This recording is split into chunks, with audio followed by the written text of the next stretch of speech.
Well, good morning and welcome to this Tuesday Good Morning Uganda. I'm Olive Monica Najima together with Jerome Paul Sonko and Chirabo Robert Nyonyintono. Now, in exciting news, yesterday it was revealed that the government is set to commence construction of the standard gauge railway after they signed a contract with a Turkish company, and this whole construction will cost about 10 trillion. Yes, we are finally on the move after so many false starts. Right now, we are actually starting for real, and eventually we will have 272 kilometers of the standard gauge railway. That is exciting news for me, and it stood out. But also last night, and I think some of you were sleeping, the new president of the Uganda Law Society revealed that they have fired the Attorney General from the Uganda Law Society Council. What does this mean? We will know, and we will be informing you. Well, I would like to check on the team in Studio B. Good morning, Jerome. Good morning to you, and good morning to our dear viewer. Thank you very much for waking up with us here on Good Morning Uganda. I'm just hoping that the Tuesday is going to be giving you greater opportunities than the Monday that many of the Ugandans don't really love as much. But I hope that since it's Tuesday now, many are already in sync with what the week has to offer. But that said, you get to also realize that yesterday the UCE exams kicked off, and the senior 4 candidates who are the first on this particular roller coaster of weeks of writing your finals, you get to see that we are now focusing on them simply because the new curriculum is also being enrolled, or the new curriculum finals were also starting yesterday. And meaning, as much as we are also having those in the transitional exams who are not more than 10,000 or who are in the region of 10,000, we are at a time where we are officially saying goodbye to the old curriculum. So starting next year, we shall be waiting for the results of this particular curriculum or the new lower secondary curriculum, which the senior 4 students were sitting yesterday. However much developments coming in from certain schools reveal that many of the students started late. But of course, you do realize that it's something that we do not want to continue happening, especially when the P7 candidates will be sitting their exams in November, as well as the USCE exams that are also scheduled to start in November. That is for the Form 6 candidates. But that said, here we are and ready to go again here on Good Morning Uganda. Yes, we are ready to go again. Now, I would like to check on Uncle Bob. How are you? And what story stood out for you as of yesterday? Looks like the new week has begun on quite a high note. Well, there's so much food for journalists in Uganda these days. News is news. Events are unfolding here and here. But I think away from the senior 4 exams, where still some headmasters, headmistresses, school owners are still denying students registered by UNEB to sit for their exams. Now in Chiriandongo, one survived arrest because one of these students ran to the RDC's office, who informed the DPC, and they went to the school. They summoned the headmistress, and the students did begin their exams at around 9:30, which actually the law governing exams is 15 minutes past the official time. You don't go for that paper. In some schools, they registered less papers than the students that they have. Other schools, still that worry of will we recover our money is something they are putting to enable, that much as you're compelling us to do this, but how are we going to recover our fees from these students after they have sat their exams? Now, away from that, the Lord Mayor Elias Lukwago, again yesterday on Chitezi, came up. He's questioning the process through which government got the investor who is going to come up with a fertilizer plant and I think some energy in Chitezi landfill. He says the process has a lot of questions surrounding it. It didn't follow the law, the procurement law of this country. Therefore, the Ghanaian investor we have, Lukwago, believes that so much had to be done before awarding him that tender. But one would say we're operating under state of emergency, and Chitez had become an issue, and we thought this is something we can rest. But he says, well, even the current ED is having challenges signing a memorandum of understanding with the investor for work to commence. So I'm like, is it Lukwago that you will always look for something, or is there genuinity in this that we must actually look back and see if we did the right thing?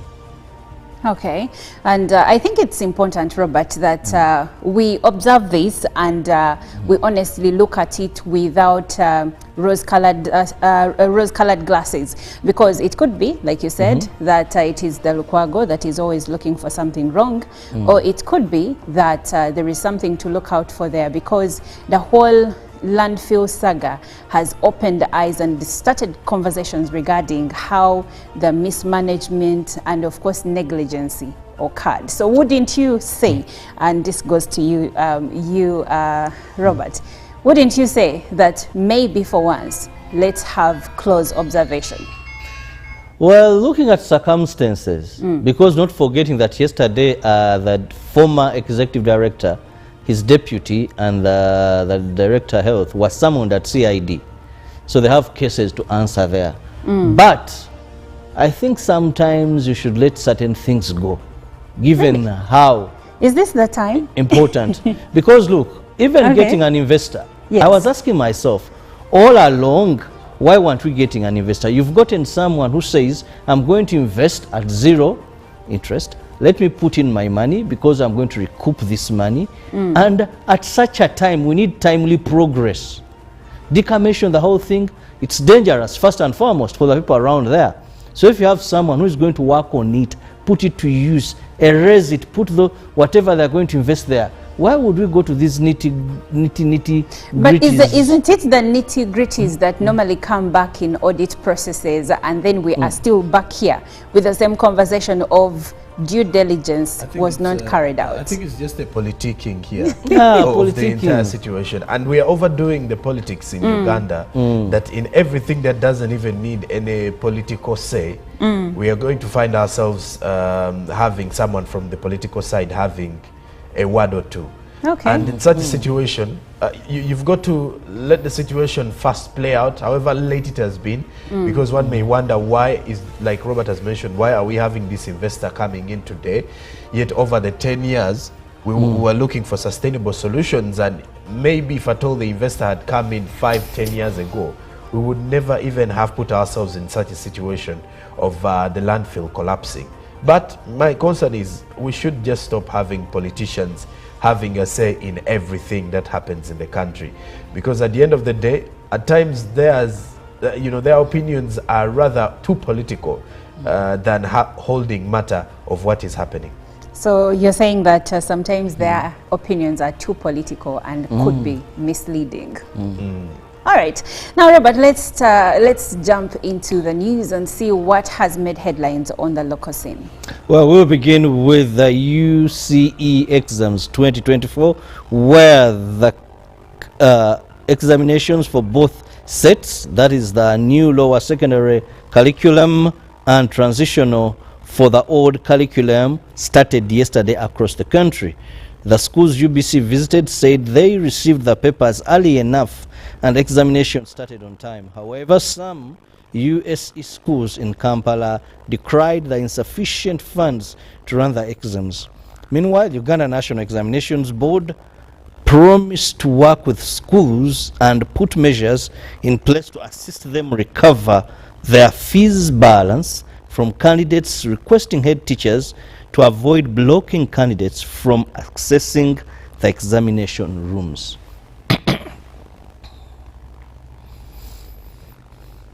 The summoning of the former top executive of Kampala Capital City Authority by Police Directorate of Crime Intelligence follows presidential directive which stopped them from duty and instructed the police to commence investigations.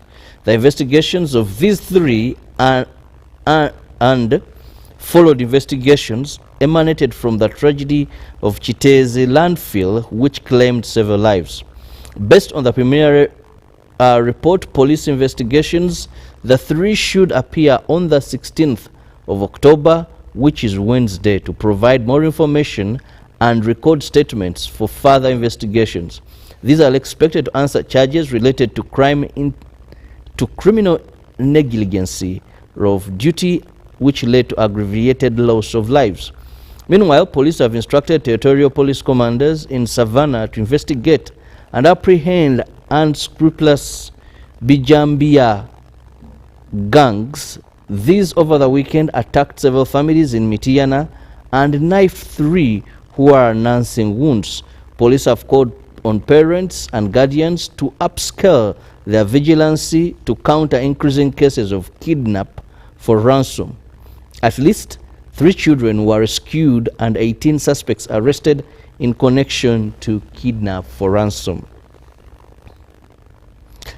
Police have arrested Warakira Peter, a resident of Chanzanga in Rengo district, who appeared in a viral social media clip threatening to hurt with sexual violence and poison a 6-month toddler. At only 21 years old, Warakira, who is currently detained at Kabalagala Central Police Station, resides at Namruvule in Wachiso district. He has pleaded guilty to the offense and is regretting and seeking forgiveness from the family and the general public. The Youth and Children Affairs Minister Barambar Hagare was at Kabalagala Police Station and condemned such actions, vowing to act hard on such ill-mannered members of society. And finally, Kampala's Lord Mayor Elias Lukwago's office has warned of the possible second garbage slide at Chitezi, where he attributes it to lack of emergency government interventions. Addressing the media in Kampala, Lukwago was concerned over manners of operation by the central government in the Chitezi issue. The office of the Lord Mayor Elias Lukwago warned that the office of the Minister of State for Disaster Preparedness, Lilian Abara, talked about the likely of a second garbage slide in Chitezi, and this should not be ignored. He places it on lack of government structured operation from the inter-committee, particularly the Disaster Preparedness Committee. Lukwago said the City Executive Committee has not received reports from Parliament, Cabinet, and with less knowing about the report from the Inspector General of Government, IGG, on the Chitezi West slide. He questioned the Chitezi land being handed over to an investor from Ghana without their involvement, hence limited transparency on the matter. Lukwago alleged that the acting executive director is under pressure to sign a memorandum of understanding with Jaspong companies despite concerns over their intervention. And now going into the international news, India and Canada have expelled their top envoys along with other diplomats as the row intensifies over last year's assassination of a Sikh separatist on Canadian soil. Tradu said his government responded after police began pursuing credible allegations that Indian agents were directly involved in the killing of Hardeep Singh Nijjar. Canadian police accused Indian agents of involvement in homicides, extortion and violent acts and targeting supporters of the pro-Khalistan movement, which seeks a separate homeland for Sikhs in India. Delhi rejected these allegations as preposterous, accusing Tradu of pandering to Canada's large Sikh community for political gain. Speaking on live television on Monday afternoon, Tradu said India had made a fundamental error in supporting criminal acts in Canada and his government had to act on the latest findings. The evidence brought to light by the RCMP, that is Royal Canadian Mounted Police, Canada's National Police Service, cannot be ignored, the Prime Minister said. Now moving on to the presidential race between Donald Trump and Kamala Harris. U.S. Democratic presidential candidate Kamala Harris has accused her Republican rival Donald Trump of being a threat to democracy as the pair held dueling rallies in the critical battleground state of Pennsylvania. Harris and Trump addressed their respective supporters on Monday evening, with Harris speaking in the city of Erie and Trump hosting a town hall in Oaks, a suburb northwest of Philadelphia. A second Trump term would be a huge risk for America and dangerous. Donald Trump is increasingly unstable and unhinged, Harris told the crowd, referencing recent comments in which Trump warned that the United States faced an enemy from within. Trump has leaned into increasingly incendiary rhetoric as the race for the White House heats up ahead of the November 5th vote. The former president has adopted dehumanizing rhetoric about immigrants, and he also recently suggested the country faced internal enemies who could be addressed with military force. Now coming back to Africa, Nigeria will boycott their 2025 Africa Cup of Nations qualifier in Libya on Tuesday after their players were left stranded at an airport overnight. The Super Eagles squad were due to land in Benghazi on Sunday, but their plane was instead diverted to Al Abrak, which is about 230 kilometers, which is about 143 miles away from their intended destination. A Nigeria Football Federation official told BBC Sport Africa the traveling contingent were completely abandoned and then locked inside the airport building after making arrangements to leave. Captain William Troost Ekong said the squad had decided to play the game and called on his country's government to intervene and rescue them. Nigeria's Minister of Sports Development, Senator John Owan Eno, said the main concern was the safe return of the team. The Libyan Football Federation said it was deeply concerned by reports about the situation experienced by the traveling side, but denied suggestion of foul play. Well, that does it for our international news. Now, Jerome Paul takes us through the headlines of the newspapers today. Well, as other East African countries seem to be taking strides in regards to the railway transport, a 10 trillion Ugandan shillings new railway deal has been signed with the Turkish firm, which is set to commence the SGR works in 2 weeks here in Uganda. Find more about that development in today's New Vision. Then also education, UCE exams kick off, candidates warned on malpractice. Find more stories rotating around day one of the UCE finals. Now in matters crime, Katanga trial, sister reveals more details. Find more in today's New Vision. Then also to the Daily Monitor, the headline is light at the end of the SGR tunnel. After several false starts, Uganda is set to commence construction of the standard gauge railway following the signing of an agreement with Yapi Mackenzie, a Turkish company, to build the first phase of SGR covering 272 kilometers and costing 2.7 billion euros, about 10.8 trillion shillings. And this will be coming in from Malaba to Kampala, and then there will as well be a northern route and a western route that will be following up after. Then President Museveni launches Meta for pioneering sugar industry as Uganda gets 2 trillion shillings shot in arm for HIV and tuberculosis. Now in the other news, 16 jailed NUP supporters plead guilty and are seeking pardon. More of that is in the Daily Monitor, as in the Rainbow magazine, Silver Spoon promotes peace through art. Find more about that in the Daily Monitor. Now lastly, from the press review, we head to the Daily Nation in Kenya. Counties stare at cash crisis as members of parliament question illegal 6.7 billion civil servants medical cover deal. Also in the other news, will the court save Gachagua? The impeachment CJ has named a 3-judge bench to hear the main case. Also, how plans to reconcile President Ruto and the Deputy President collapsed. Cast of the deputies, Rigathi Gachagwa's descent from the summit, and Kericho's governor Muntai survives Oyster bid.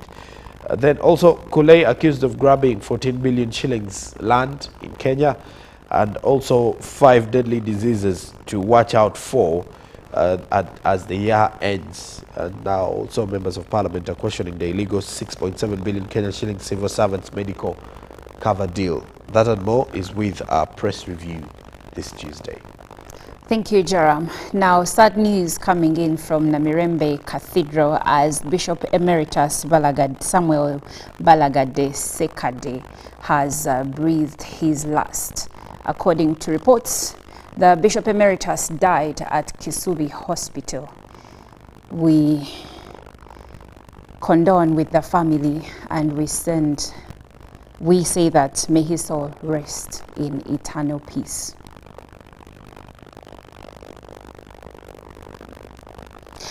Well, news coming in from the Uganda Law Society indicates that they have, for lack of a better word, Durham Paul, news coming in says that the executive order has expelled the Attorney General and Solicitor General and their representatives from the Uganda Law Society Council with immediate effect.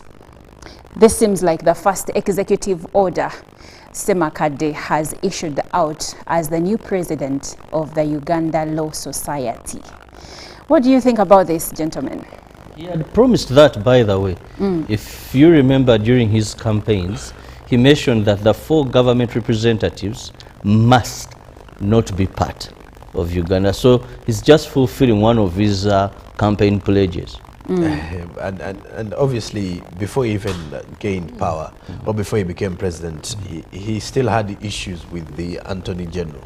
And so many people are expecting that this will not end well, more so if he becomes president. So you can easily see, I don't want to call them fruits of his presidency, but I'm just thinking he's clearly showing us but that the he reasons he gave, he said this should be an independent body.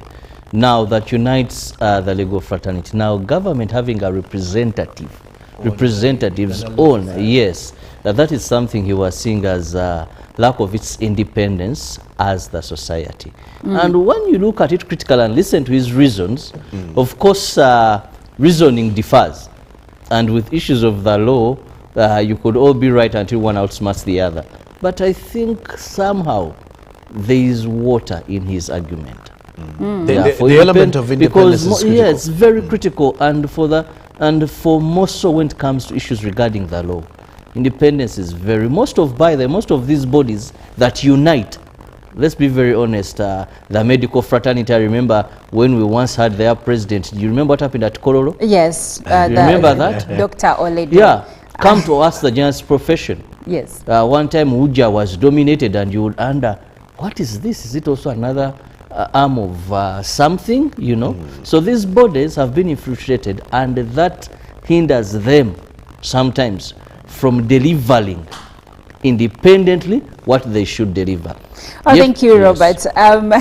We're going to take a short break, but I promise you we are going to be following this story because I believe the whole of today a lot is going to be said about this new development from the Uganda Law Society. But for now, how about enjoying Taras Riley featuring Caution's Simple Blessings? We'll take a short break. We'll be right back.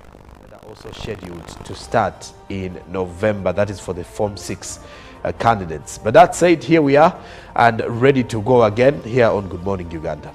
Yes, we are ready to go again. Now I would like to check on Uncle Bob. How are you?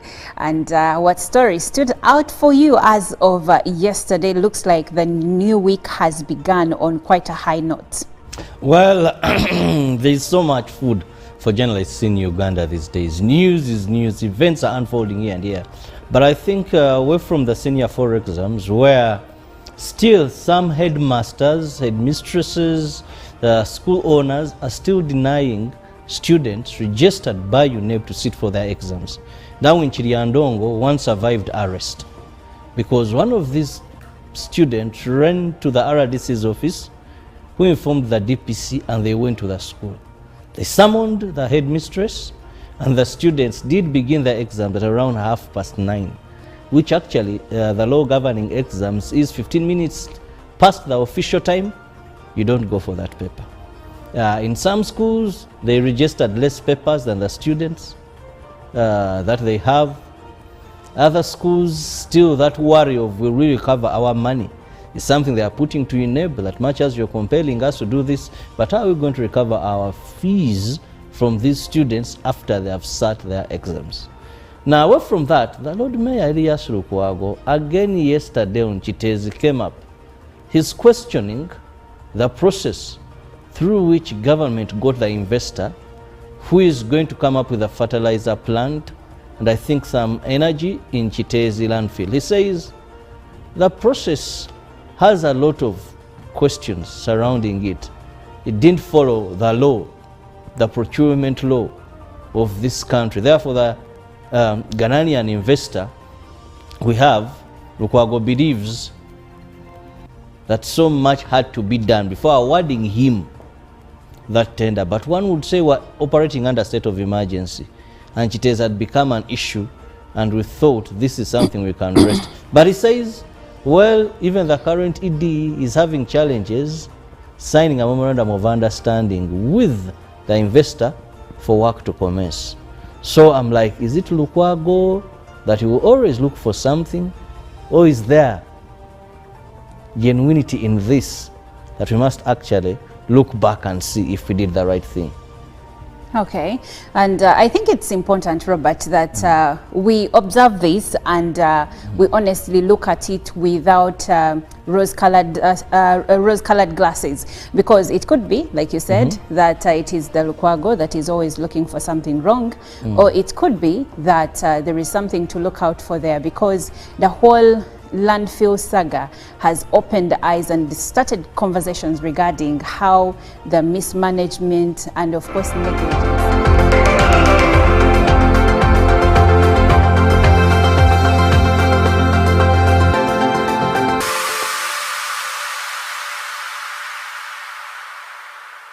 Was brought to you by MTN Momo Pay is the easy way to pay. Dial star 165 star 3 hash or use the MTN Momo app. You don't need cash. MTN Momo Pay is safe and free.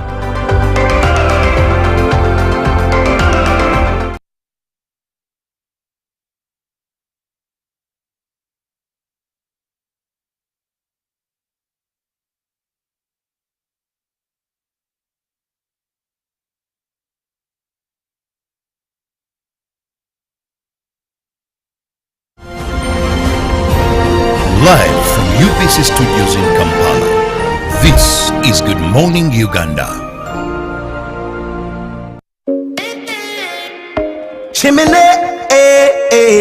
New government. So wouldn't you say, and this goes to you, Robert, wouldn't you say that maybe for once, let's have close observation? Well, looking at circumstances, because not forgetting that yesterday the former executive director, his deputy, and the director of health was summoned at CID. So they have cases to answer there. But I think sometimes you should let certain things go, given how... Is this the time? Important. Because look, even getting an investor, I was asking myself, all along, why weren't we getting an investor? You've gotten someone who says, I'm going to invest at 0 interest. Let me put in my money because I'm going to recoup this money. And at such a time, we need timely progress. Decommission the whole thing, it's dangerous, first and foremost, for the people around there. So if you have someone who is going to work on it, put it to use, erase it, put whatever they're going to invest there, why would we go to these nitty-gritties? But isn't it the nitty-gritties that normally come back in audit processes, and then we are still back here with the same conversation of due diligence was not carried out? I think it's just a politicking here of the politicking. entire situation. And we are overdoing the politics in Uganda, that in everything that doesn't even need any political say, we are going to find ourselves having someone from the political side having a word or two.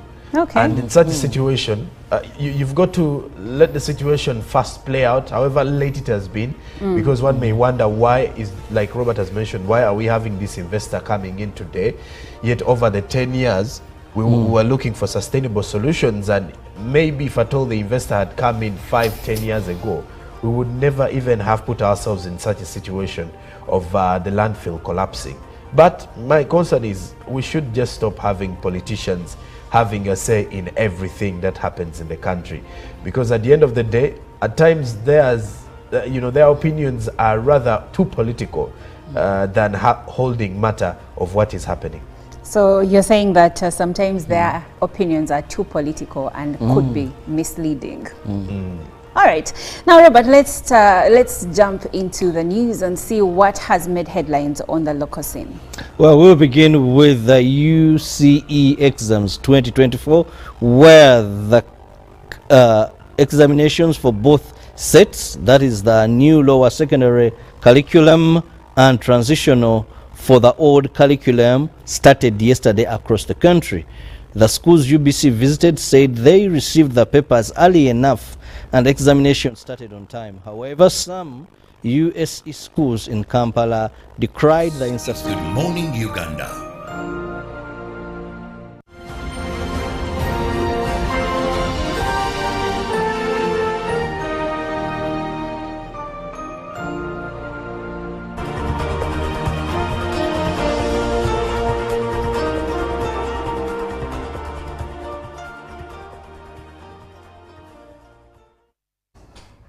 Well, over 370 candidates started their national exams yesterday. That is the Uganda Certificate of Education examinations that kicked off yesterday. Now, what makes these examinations special is that these are examinations under the new competent-based curriculum. Now, it is different from the curriculum that, shepherded us, me, Jerome Paul Sonko and even Robert Chirabo Nyonyintono. We were in what is known as the rote learning curriculum. And the rote learning curriculum was one where we would study and, for lack of a better word, cram what we have studied and then sit and answer examinations. Whereas the competent-based curriculum is where the teacher will give instruction, but then they will give students projects to work on to test their problem-solving skills, to test their critical thinking skills and their creativity. So that's what makes this new curriculum very different. Now we are having the first set of examinations for the same curriculum, but also we have the transitional examinations for the people that had missed out on their examinations last year or the years before, and those that failed their senior 4 examinations last year because they couldn't sit the competent-based curriculum with the candidates that were supposed to sit this year. So the government, under the Ministry of Education and Sports, decided to create transitional examinations so that they can transition into A-level. So we have 2 sets of examinations that are ongoing right now in different UNEB centers at different secondary schools. But yesterday, when the examinations began, so much happened.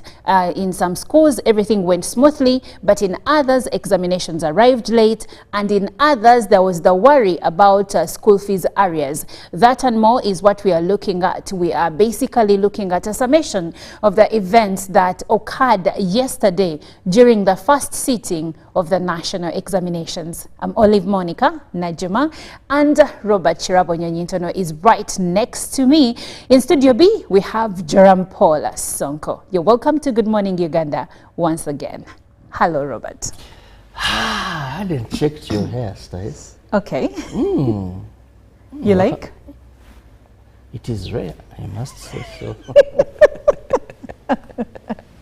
I'll take that as a compliment. Thank you. Anyway, Robert, so the examinations began. Over 1 million students are registered to sit different sets of examinations this year. But let's look at the senior 4 examinations that started yesterday. There have been many highlights, but take us through some of those. that you have been following? Well, first we must thank God that yet again we are having students sit for Senior 4 exams. But why am I saying we must thank God? When I was looking at our recent census report, women are 53% of our population. And for some time, I think it was last year's sitting and this year, where we see that the girl child outnumbered the boy child. That is something to note. We had more female candidates than the male candidates. And our history had always made it boys or male candidates are more. Now when I see, this is 2024, when we see even 2023 that the girl child, we had more female candidates, I think that is something I'm grateful to the Lord. Because our government has invested so much in promoting the girl child education, plus even a point at university. So when we see that we are now moving on the right trajectory, where we are seeing that the biggest population of our entire population, in terms of gender, which are women, now even in education it is reflected that they are registered more. When it comes to performance, that will be a story for another day. Now, one of the outstanding, I think for me, and most hurting were school heads who are refusing children, students, to sit for their exams because they have fees balances. Now, our case in Chiriandongo, at least the students were very wise. When they were refused to sit for these exams, they went to the office of the RDC. And I want to commend one RDC Chiriandongo and the DPC for taking quick and swift action. Now they went to the school, and funny enough, when the headmistress saw these, she began saying, I don't even know why you're here, I don't know why you're what you're talking about, laughing, funny things. But she was summoned to police, and these students were able to sit their exams. Now, in some places, we have cases where they were denied, and they weren't wise enough to run to authorities. But UNEB is very clear, the law is very clear. Once a child has been registered by UNEB, there is no case whatsoever that can hinder that child from sitting, because even when they're indisciplined, we've seen most of the times they're expelled from school, but they come back and sit for their exams.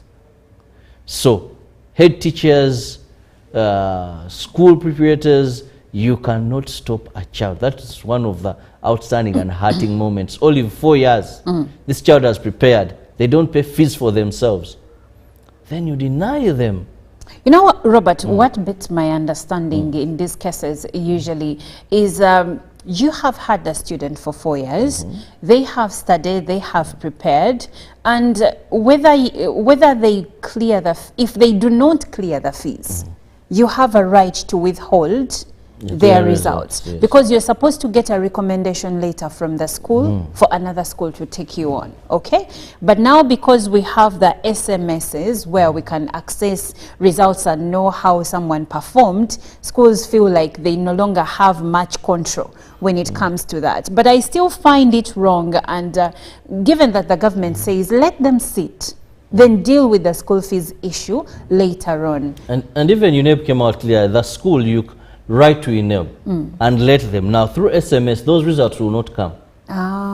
So there is also that facility. But at least the student has started the exams. The student sits the exams, but the school headmistress or head teacher or head writes and informs UNEB that for these particular students, we are demanding them, and therefore their exams should not come under that arrangement, where they just have to click. So UNEB has, that's why it has come up with even an assurance. Let us know in time and we won't have these results. So students should sit. Then the second, were in some schools, there was a case where papers came less. Less? Yes. Wow. So I don't know if this was a case of UNEB or the school. Papers came less. This is mathematics, and I'm told they had to photocopy. A UNEB paper? Yes, because what would you do for these candidates? So let me... Oh, interesting. The papers are not enough. So, now, my thinking here, and Jerome, you could correct me if I'm wrong. My thinking here is that probably UNEP made the mistake? Because if UNEP hasn't made the mistake, there is no way they're going to allow you to photocopy the exam, the questionnaire. But now going to Joram, we normally hear of these same issues happening every examination cycle. Either exams reached late. Now in this case, they reached when they were less, meaning they were not, the questionnaires were not commensurate with the number of students that were supposed to sit their exams. And the big question here is, where is the gap normally? Because this seems like a song sung every end of year when national examinations are being sat. Very rare cases though. Very rare cases. The less is rare, the lateness is not rare at all. And on the issue of the lateness, which I would choose to comment on, is due to, at times, the location of many of the schools. And it's something that UNEB over the years and many district education officers have come out to say they're trying to address. Because remember, back in the time, there was always that moment where examinations were kept at the police station. Yes. And early in the morning is when the head teachers would drive, or different school heads would drive to the police station to pick up these exams. But when it comes to the late coming in this day and age, I think it goes back to the level of preparedness. Because under any circumstance, as the National Examinations Board, if at all we have a timetable that says examinations are supposed to start at 9 a.m., there is no reason as to why other schools are going to start the exams later than that. Because that alone is going to affect the results of this student. Remember, when you're mentally prepared for something, to kick off at, let's say, 9 a.m., you can easily switch off if at all you start late. Because you can only imagine the time you're queuing up for checkup, and then you're seated inside the hall, and then by the time you're seated, and you have to wait for a paper, let's say 30 minutes to 1 hour's time, then this is where you will even find cases of, let's say, maybe the papers came missing because of the late, because of that time of coming late, or when the exams are reaching in, when other schools elsewhere have started. But when it comes to that, you get to realize that some of the reports coming in reveal that at times it's either because of the school preparedness, some schools fail to meet the level of preparedness on D-Day, and at times the UNEB officials have to make sure that at least where the examinations are going to take place, there is no chance of malpractice. Because every start of the examinations, even yesterday, the Uganda National Examinations Board further warned against malpractice. Because there are some techniques that schools use to delay the start of the exam, only to ensure that there is a way they push through what most of us call the bullets or the kasasi, so that the students get to have at least a preamble of what to expect in the exam.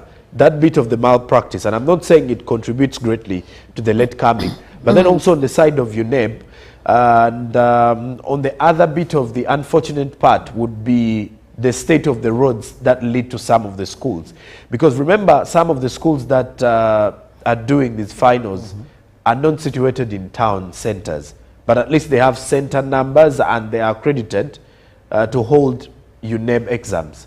So many of them are in unreachable areas and in circumstances where you'll find someone who is responsible for ensuring that the exams run in time will actually file in and say the examinations reached late simply because maybe of unbearable circumstances, the road network there wasn't favorable.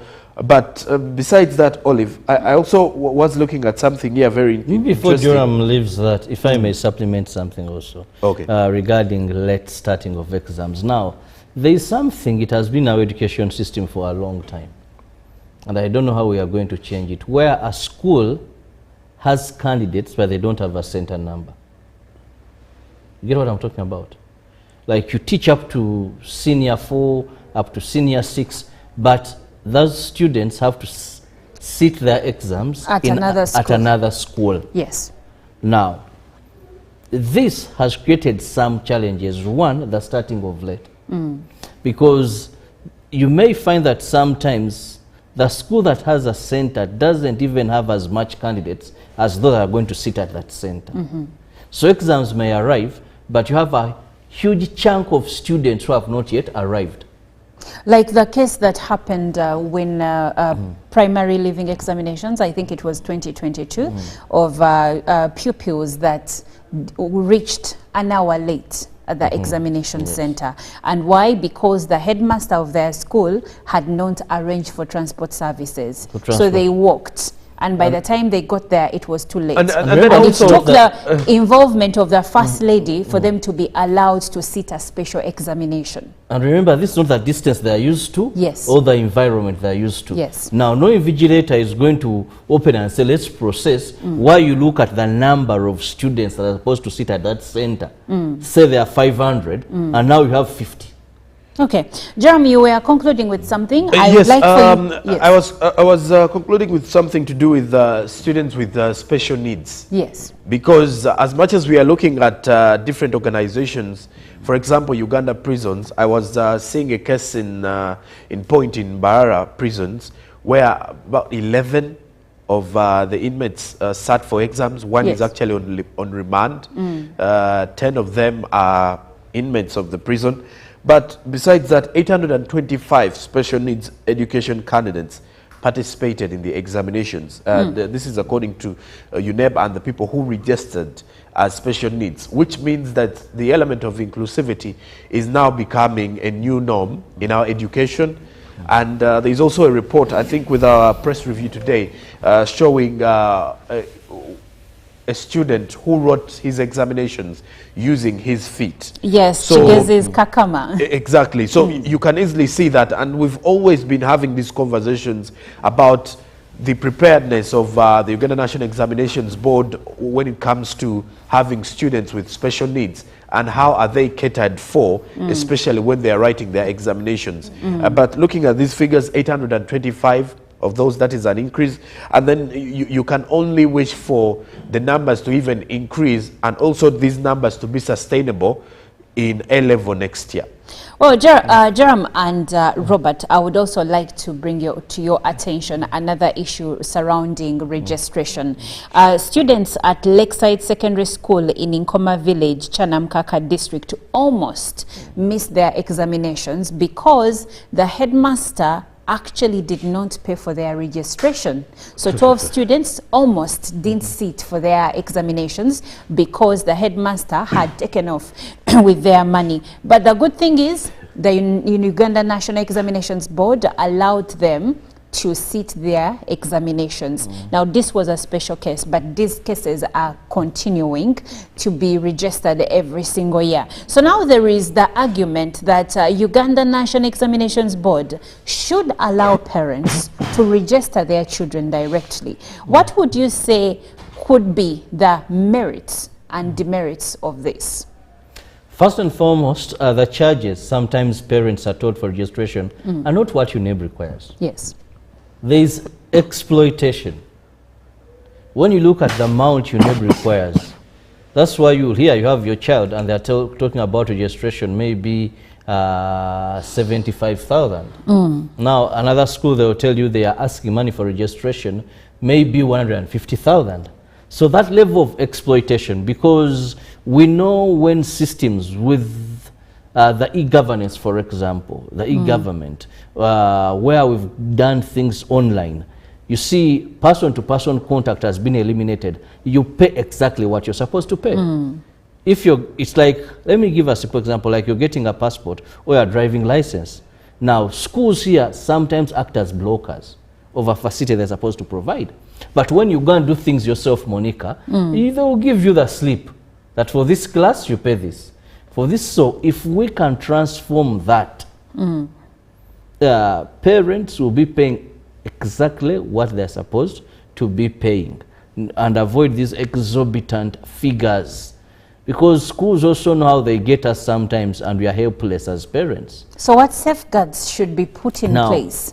First is to ensure that This is popularized, if that is the way to go.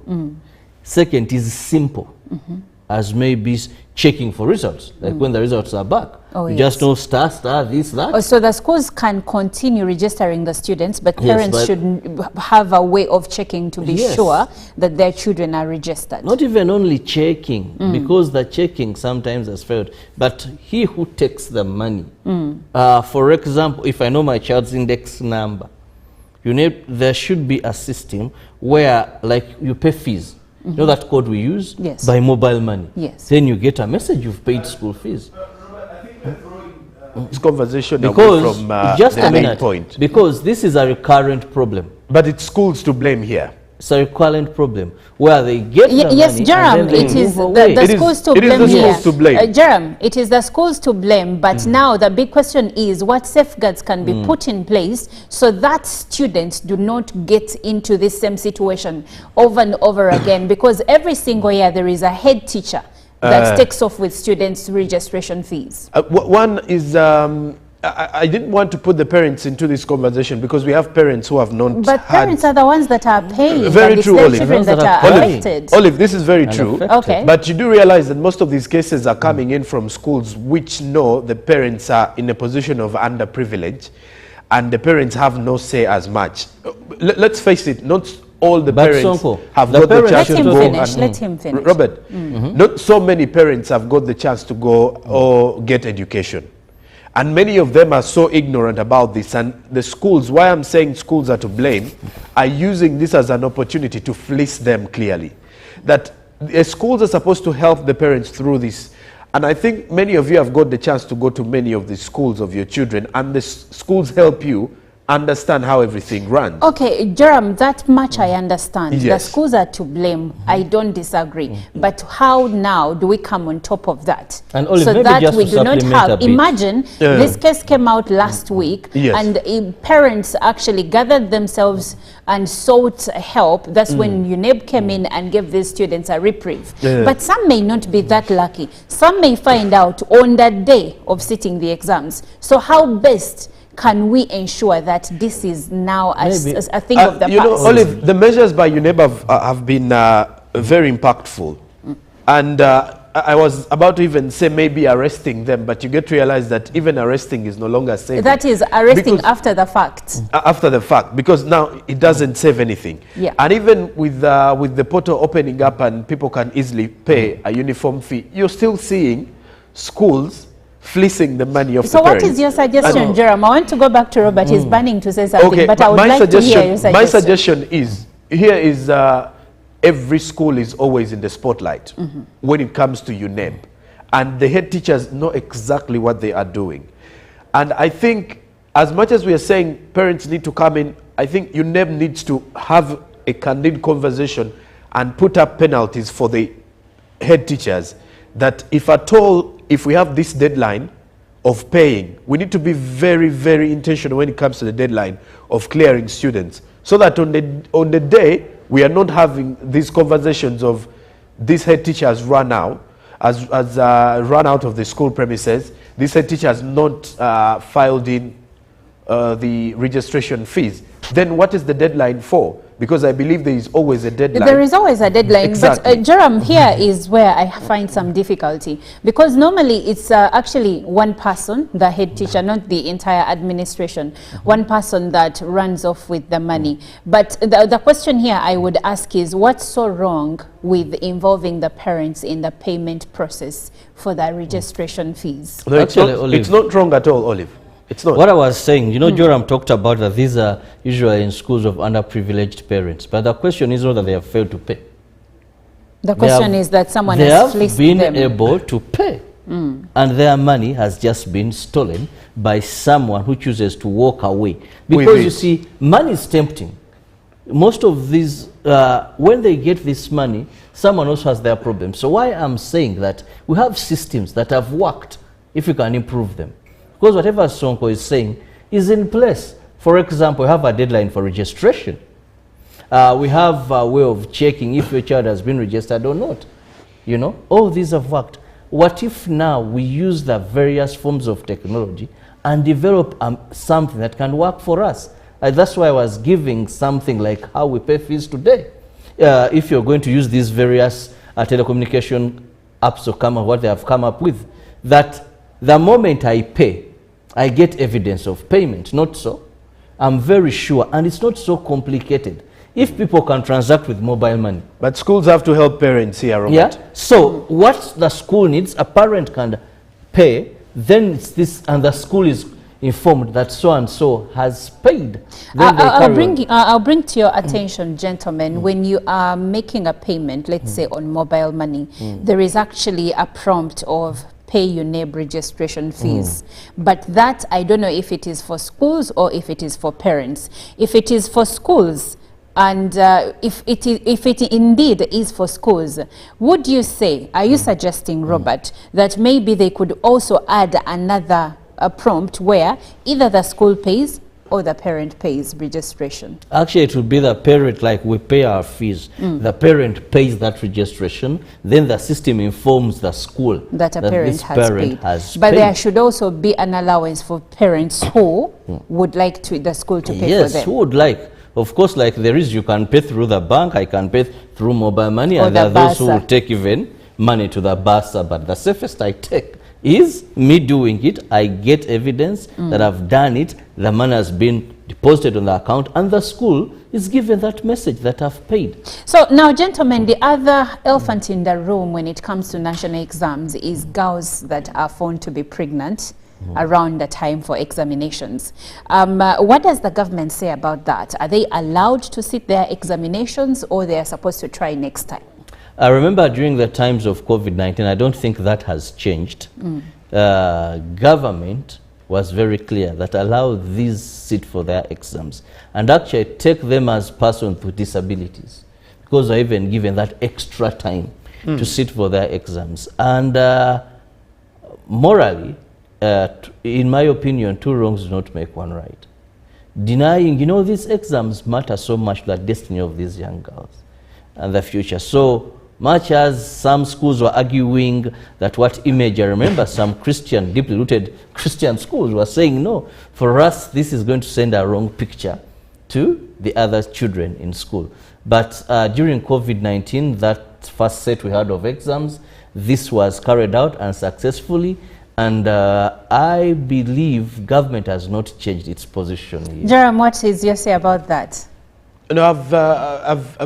I've lived long enough, not long enough as the both of you though, but did you just call us for long enough to see pregnant candidates sit for their exams. And I think, just like Robert has mentioned, in most cases it's just some schools who are against having candidates or pregnant girls sitting for their finals. But over the years, many other schools have been able to accommodate these girls simply because they still want to see them succeed even when they've got these early pregnancies. Because at the end of the day, it is one, traumatizing, but if at all this child can successfully sit their exam, you never know what the future has for them. So for me on my side, I think regardless of the circumstances, they should be given that chance to continue sitting the exams as it is currently.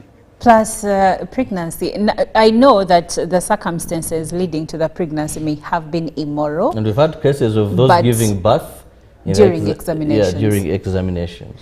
All right. Now, I have a few comments coming through, and Lambert Lam says, good morning, Uganda. The head teacher is not allowed to deny any student from sitting UNEB examinations because this student was registered. Yes, it's important to note that the students are actually already registered. So why are you denying them their examinations because of school fees? Also, Big Boy, please leave your actual names, says that, good morning, thanks for the discussion. Okay, I'm done from Lira. To me, I suggest to overcome such challenges, UNEB should design a provision where parents are given individual payment codes for the registration of their children. And I beg your pardon. And Cheyune says, good morning. I would like to address a pressing issue in our education system.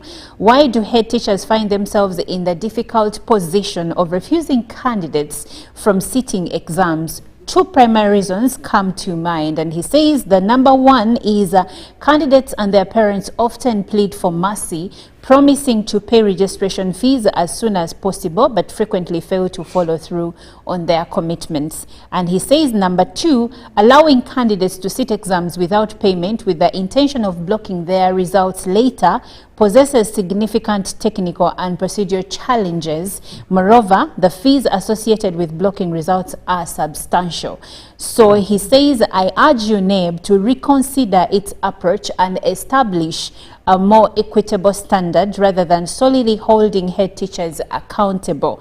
Head teachers should not bear the brunt of this issue alone. It's time for a collaborative solution. This is from Cheyune Bal, the other name. Yes, thank you for your views. And Wambale Enos from Kasanda says, I wish success to my sibling Kamalha Edgar at Citizen Secondary School, Kasese District, and all other candidates sitting for their Senior 4 examinations. Well, thank you so much for your views, and this is where our conversation is going to end. But Irene Allen Namisango is already geared up to give us Good Morning Uganda tourism updates.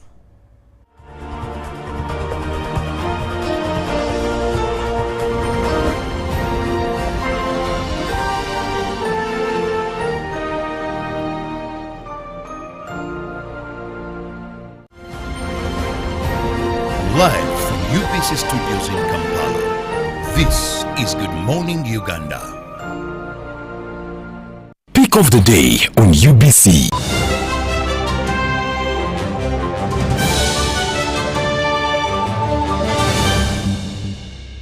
Was brought to you by I'll call you every day, yeah, yo, baby, don't know. You can now get all the Chibuzi out with MTN voice bundles. Call all networks. Kubei Dondoro. Buy a 25-minute voice bundle for only 1,000, or buy any daily voice bundle of your choice. Dial *100 *21# and select daily, or use the My MTN app. When we talk together, we are unstoppable.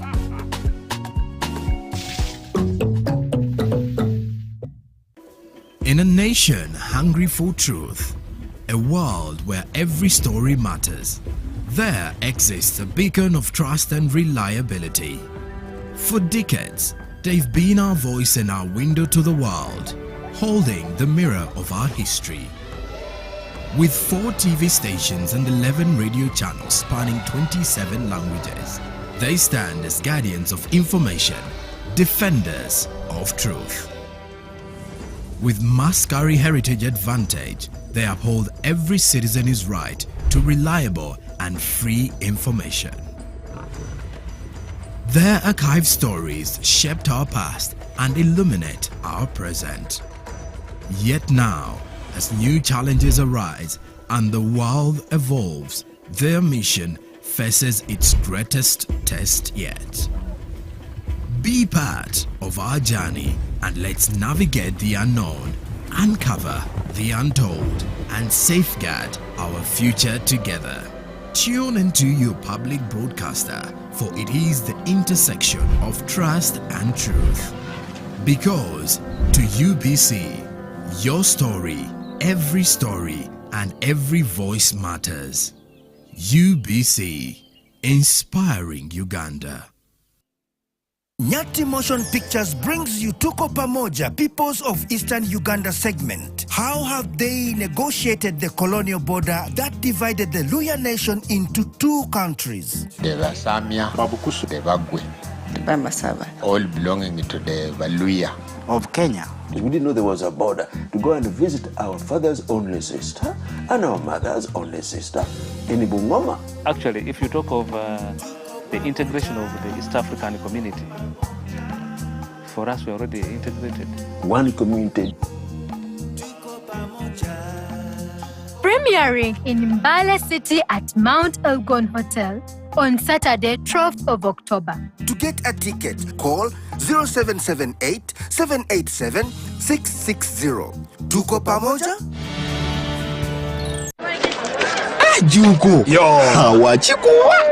Check the shopping, man. What's your secret?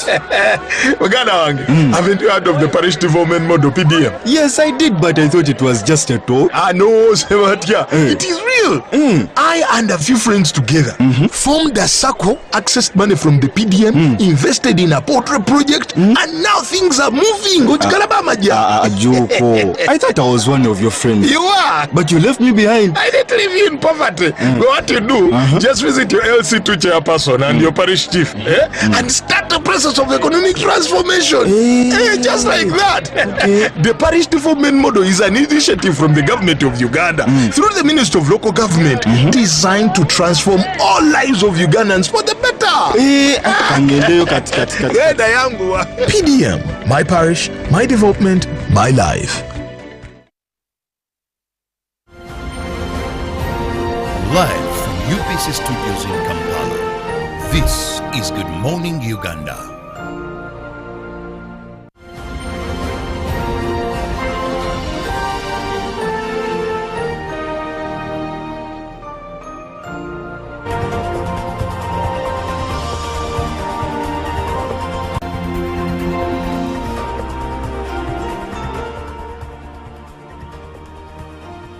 My name is Erin Alena Misango, and this is the GME Tourism Express, the time that we talk about everything that is Uganda's tourism. Now, something that is special that is really coming up, and those are the pageants. They are almost in all aspects of like all industries, and in tourism, pageants are really playing a very critical role in destination marketing. And international pageants like Miss Tourism Africa provide a global platform for the beauty queens to act as ambassadors for their countries, to promote culture, to promote natural beauty, to promote the diverse and attractions that they have in their countries. So this, the international pageants really play a very crucial role in destination marketing and driving interest to lesser known destinations in their countries and altogether promoting a country's tourism. And with me in the studios today, I'm with one of the beauty queens, Miss Tourism Africa, and that is Miss Alison Kelo Mary, who was crowned Miss Tourism Africa, second runners-up in Nigeria, I think about 2 weeks back. Yes. And we congratulate her because she represented Uganda at a global platform and she was able to come back with a crown. Alison, good morning. Very good morning to you all. How are you this morning? Hi. I'm okay. How does it feel to be Miss Tourism Africa? It's a very, very, very good feeling. I actually, when I was mentioned second runner-up, I couldn't believe it because all the other girls were so good. They were so amazing. Yes. Okay, thanks for representing our country well. Thank you very much for supporting. We believe that you did an amazing job there. Thank you very much. I also believe I really did a good job because to stand out amongst very amazing and confident girls was something that actually spoke to me as a person. It showed that I have grown and I now understand better. Yes. Now, Alison, we need to understand the fact that you've represented Uganda on global stages like Miss Tourism Africa. How do you think that these international pageants are crucial in promoting the country's tourism? I believe that every country that sends a girl to represent or a queen to represent a nation at an international pageant is sending that person that is going to represent a country. So whatever you put out there while you're competing is what those other countries are going to believe you are as a country. So most people actually, while at the pageant, they were thinking, oh, Ugandans are so tall. Ugandans look like this. And also, as a person, when you're going to represent your country, that means you're carrying your tourism with it. You're going to talk about the beauty of Uganda, the culture. That's what you're going to showcase when you go to the international pageant. So that is what you put out there. That's what you teach the people to come and visit Uganda. And when I was there, I actually spoke so much about Uganda that the ladies that I was competing with are going to come visit Uganda next year. Wow, yes. That is nice. Okay, yes, you're talking about that you spoke about Uganda so much. And you know, the fact that you are there with girls from different countries in Africa, you had a chance to interact with different cultures, diverse girls from different countries. How did you use this opportunity to talk about Uganda? Now, each girl had an opportunity to express what their country is like, what their country is representing, what their country looks like.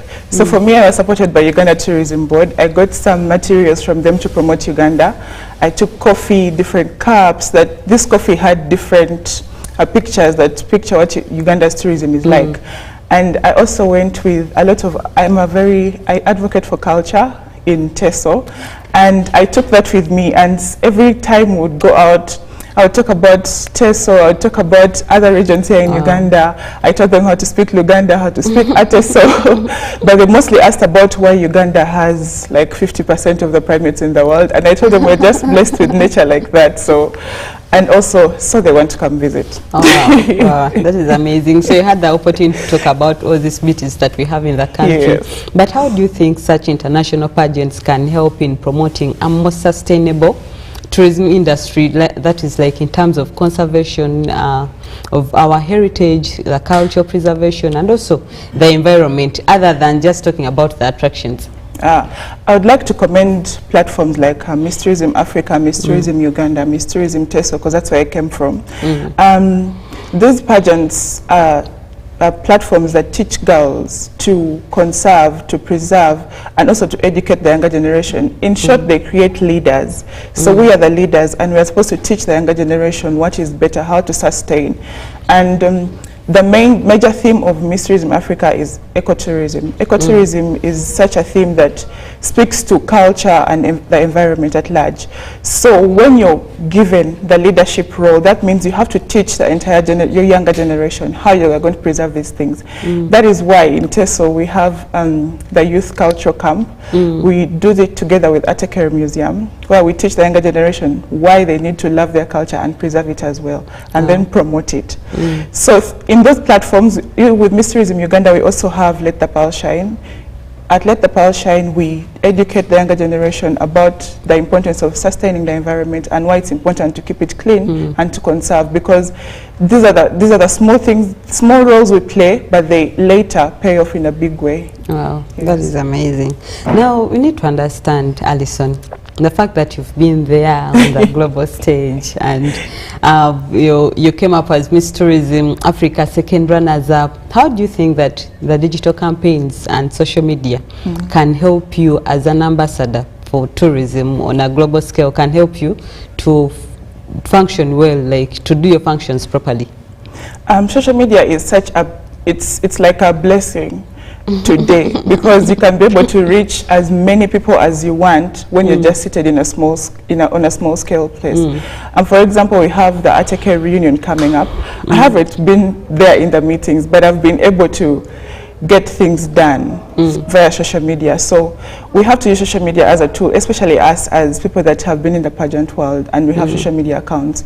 We have to use them in a way that we promote what we are standing for, what we want to carry on, and what we want people to remember us for. So that is what I believe, that social media is a platform we can use to actually help us educate our generation. How have you benefited from the social media platforms? I have actually benefited, because when I left Uganda, I actually thought that, how am I going to get voted for Miss Popularity?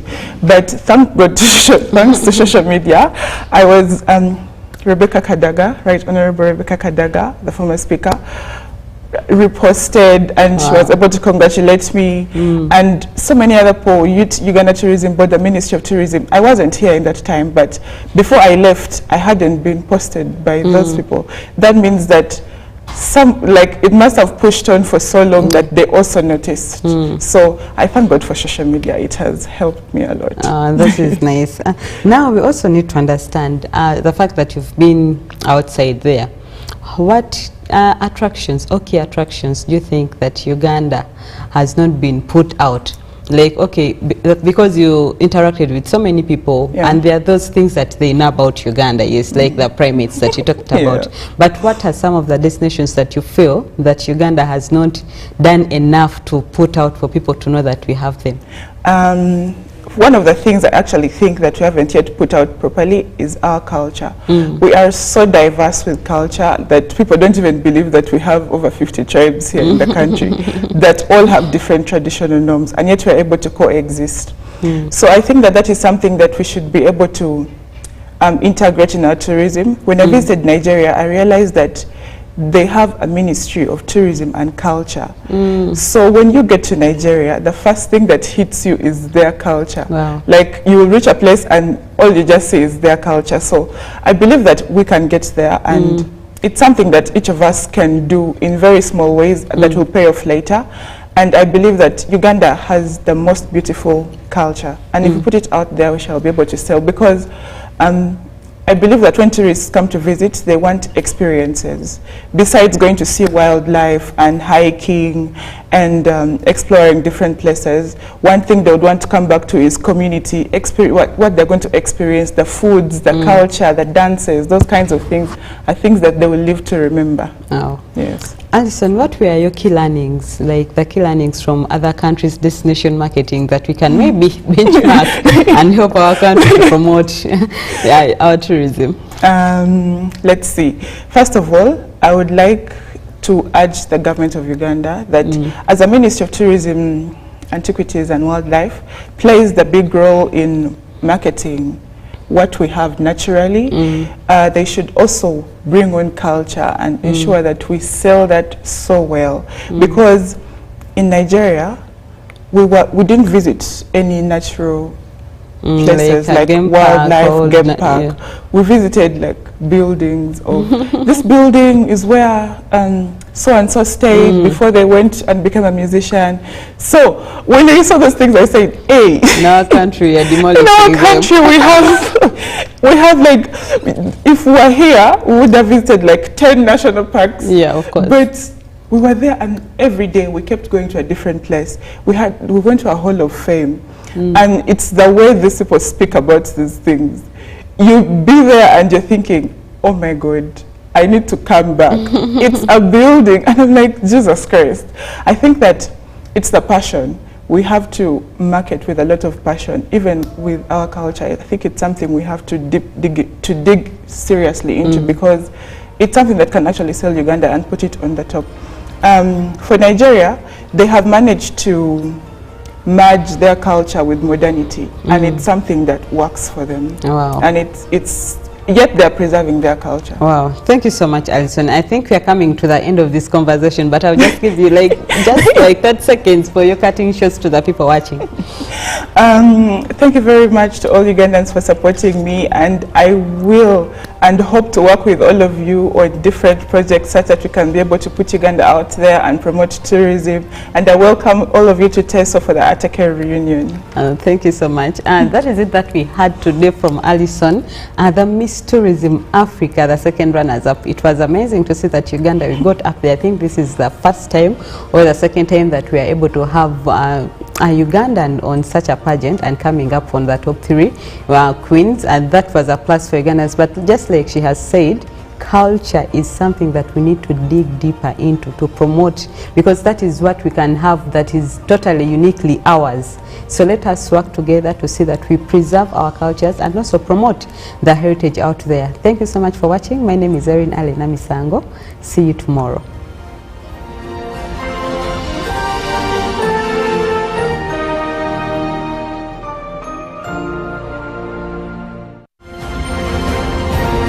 Live from UPC Studios in Kampala, this is Good Morning Uganda. Nyati Motion Pictures brings you Tuko Pamoja, Peoples of Eastern Uganda segment. How have they negotiated the colonial border that divided the Luya nation into 2 countries? The Basamia, Babukusu, the Bagwe, the Bamasava, all belonging to the Baluya of Kenya. We didn't know there was a border to go and visit our father's only sister and our mother's only sister in Bungoma. Actually, if you talk of the integration of the East African community, for us, we're already integrated. One community. Premiering in Mbale City at Mount Elgon Hotel on Saturday, 12th of October. To get a ticket, call 0778 787 660. Tuko Pamoja? Live from UPC Studios in Kampala, this is Good Morning Uganda.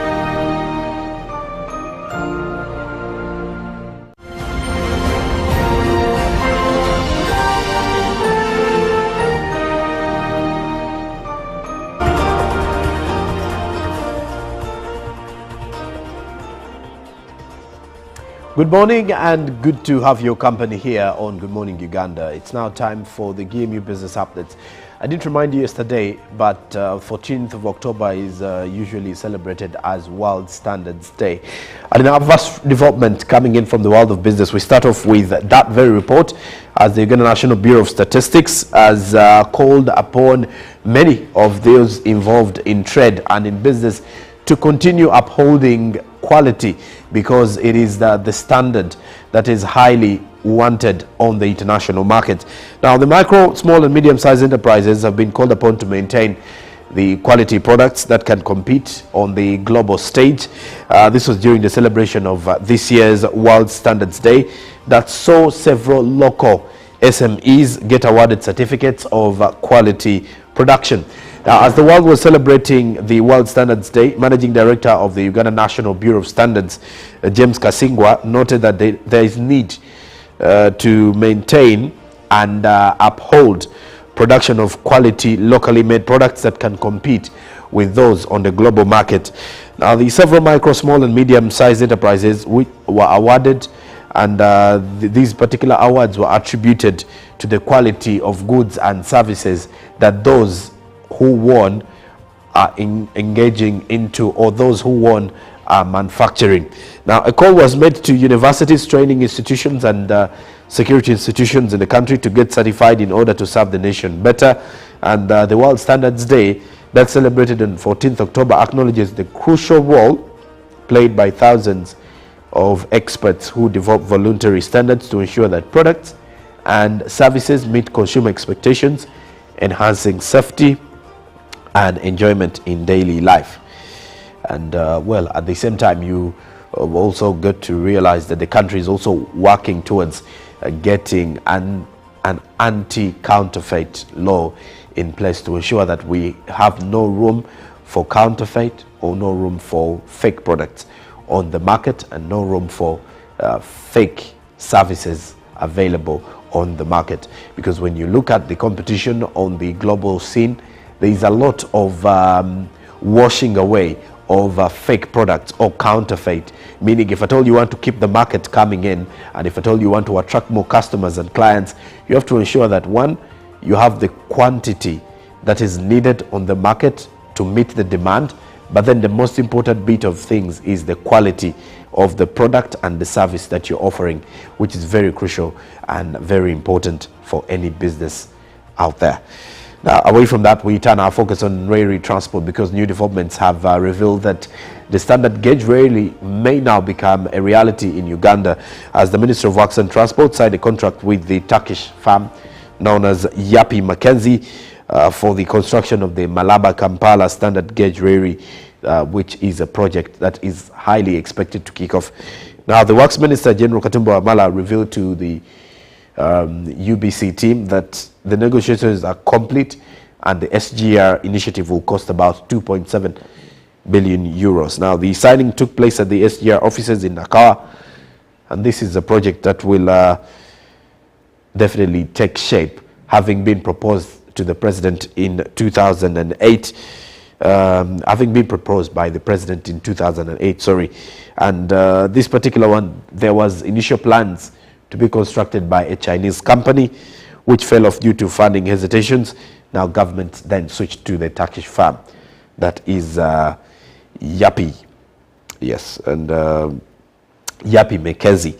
Now, after negotiations, the contract for the 1,700 kilometers, that is from Malaba to Kampala, will begin with the 273 kilometers stretch from Malaba to Kampala, and at the same time will further be stretched to other areas within the country. Now, future extensions will include routes from Kampala to Mpondwe at the DRC border, connecting through Bihanga, and another route from Tororo to Gulu, then reaching South Sudan. Now, this SGR initiative will cost about 2.7 billion euros. That's approximately 10 trillion Ugandan shillings. And cargo trains are also expected to travel at around 100 kilometers per hour, while passenger trains will reach speeds of 120 kilometers per hour. Well, in Kenya, the standard gauge railway is one of those that you can definitely enjoy for those who have been there, and it's efficient and effective. And in Tanzania, the electric train up and running, making it even easier for transport of the many of those who are moving inland Tanzania. So Uganda will be benefiting greatly if at all we get this on the way. That said, we now turn our focus on the forex market to see how the Uganda shilling has been faring on the exchange, courtesy of the central bank.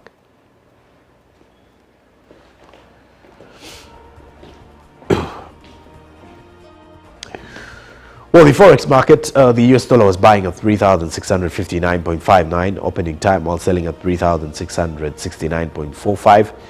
Midday, 3,659.36, while selling at 3,669.36. The US dollar then closed at 3,659.45, while selling at 3,669.45. The Great Britain pound was buying at 4,782.16, while selling at 4,795.23. The euro was buying at 3,999.41, while selling at 4,010.34. The Kenyan shilling was buying at 28.36, while selling at 28.44. The Tanzanian shilling was buying at 1.34, while selling at 1.34. The South African rand was buying at 210.12, while selling at 210.69. These are exchange rates that change 3 times daily. That's courtesy of the central bank. I'll be back tomorrow with the latest from business. Olive Monica Najuma is here with the traffic updates. Good morning.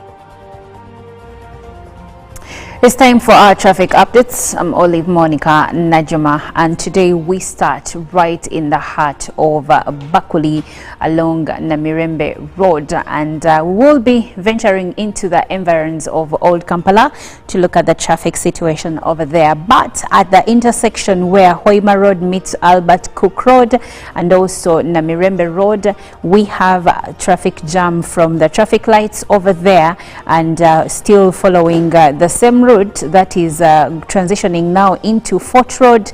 We see that we still have a bit of traffic jam, not intense, but still it is there. Now continuing with Fort Road into Old Kampala, we now have smooth flow of traffic.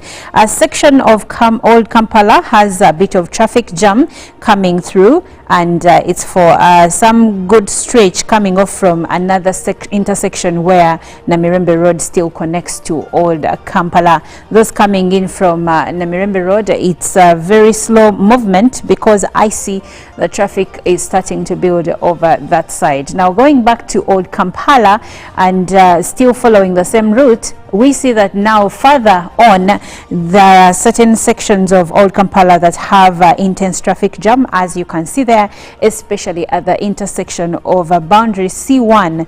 Here we have traffic jam, but when we still continue with our route of Old Kampala, now we see that we have on one side those going to the side of town, we have intense traffic jam, but then those that are going the side of Namirembe Road, you two will be held up for a bit because even that side has a bit of traffic jam. Now looking at Gaddafi Road, it's all yellow from what I can see here, and that indicates that traffic jam is starting to build.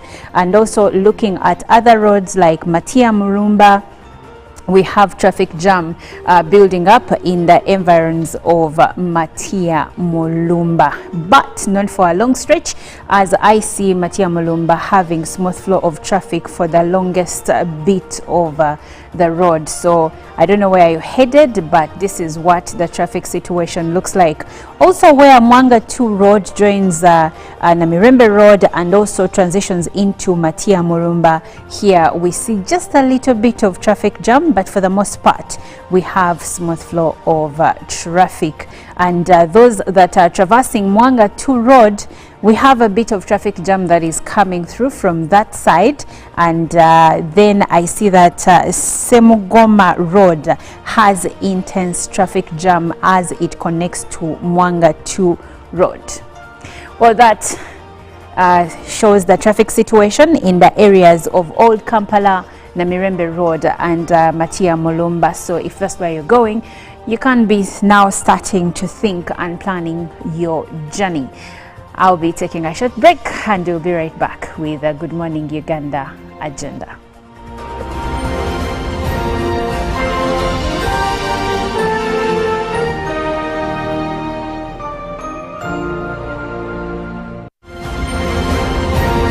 Live from UBC Studios in Kampala, this is Good Morning Uganda.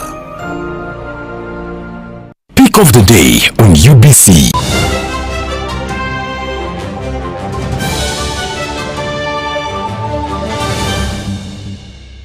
Was brought to you by You can now get all the Chibuzi out with MTN voice bundles. Call all networks Kubei Dondoro. Buy a 25-minute voice bundle for only 1,000 or buy any daily voice bundle of your choice. Dial *100 *21 hash and select daily or use the My MTN app. When we talk together, we are unstoppable.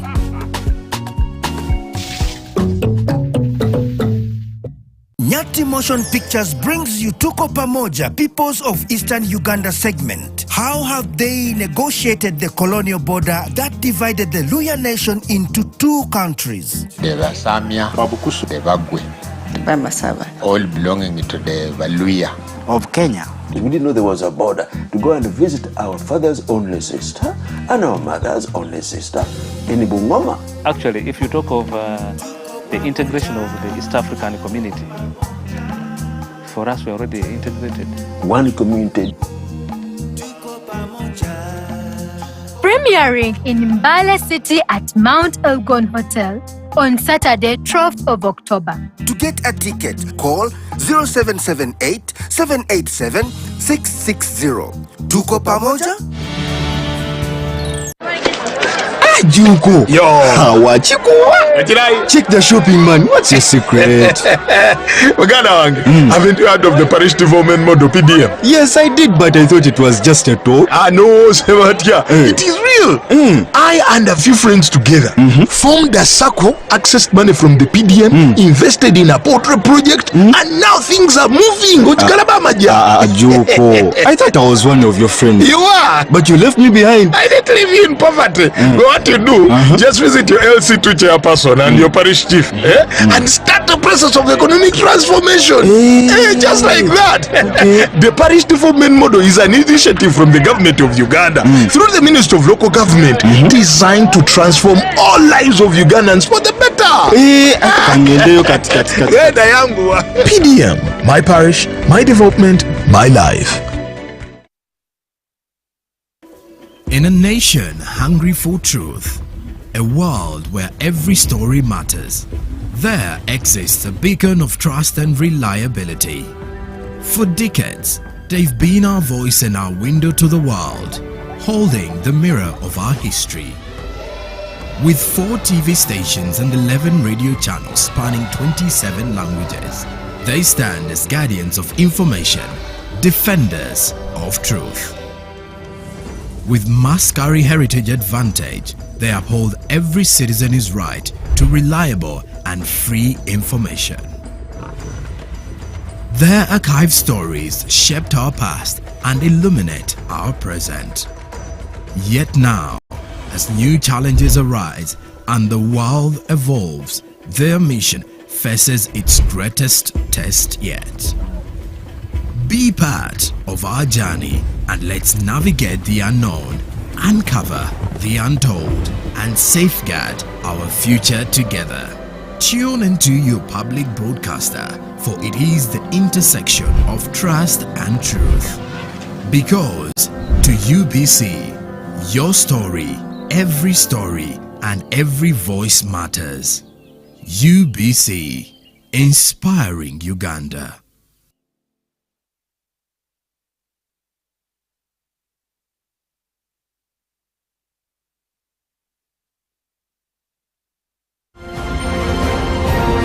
Live from UBC Studios in Kampala, This is Good Morning Uganda.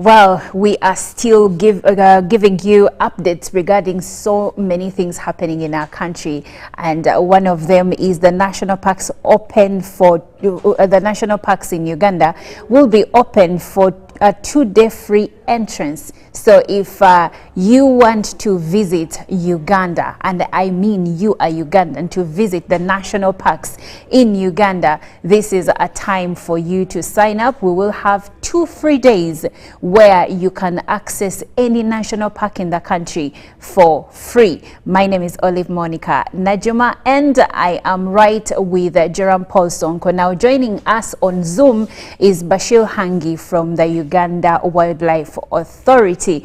Good morning, Mr. Hangi.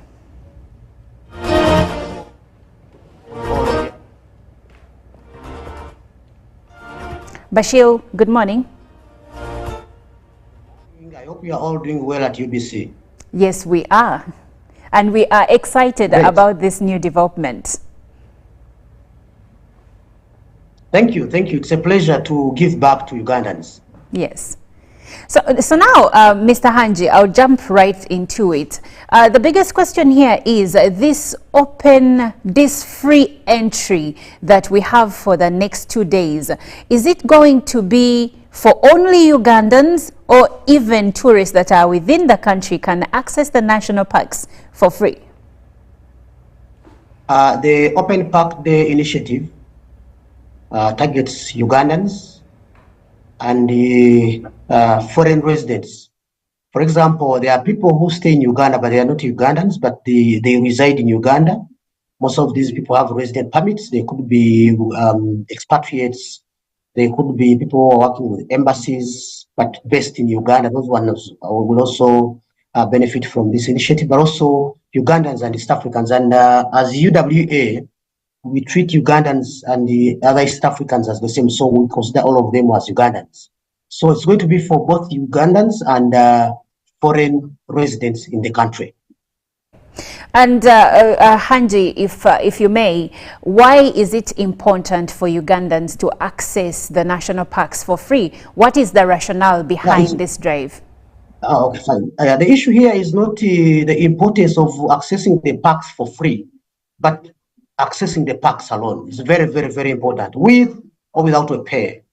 As you are aware, we are talking about domestic tourism drive, and we want to make sure that we have as many citizens as possible visiting Uganda's protected areas.